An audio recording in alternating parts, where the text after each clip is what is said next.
Баршаңызға қайырлы күн достар. Менің каналыма қош келдіңіздер. Бүгін сіздермен іші толығымен пісетін жұмсақ сосиски в тесте рецептімен бөлісемін. Видеоның соңына дейін қараңыздар.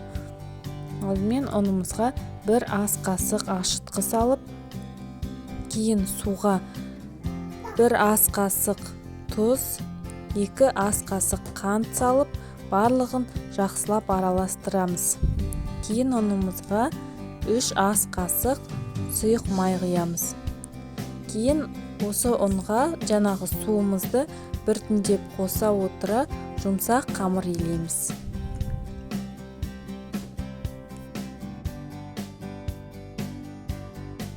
Міне осылай қамырымыз дайын болды.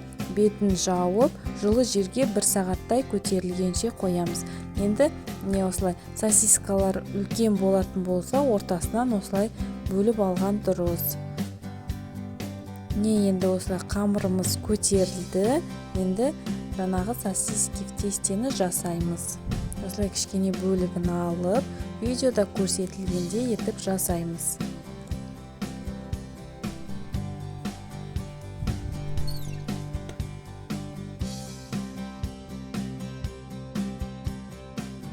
Не осылай қолдың көмегімен кішкене басып, ортасына жаңағы сосисканы салып, осылай барлығын жасап шығамыз.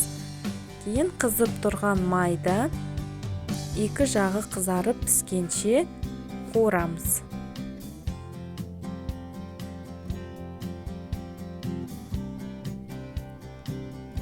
Не екінші жағына аударамыз.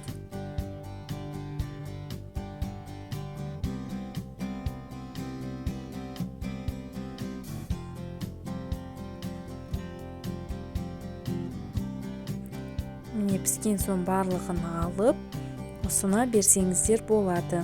Міндетті түрде жасап көріңіздер, жұмсақ, іші толығымен піседі. Сіздермен болған салтанат. Видеоны лайк басып, комментарий жазып, каналыма тіркелуді ұмытпаңыздар.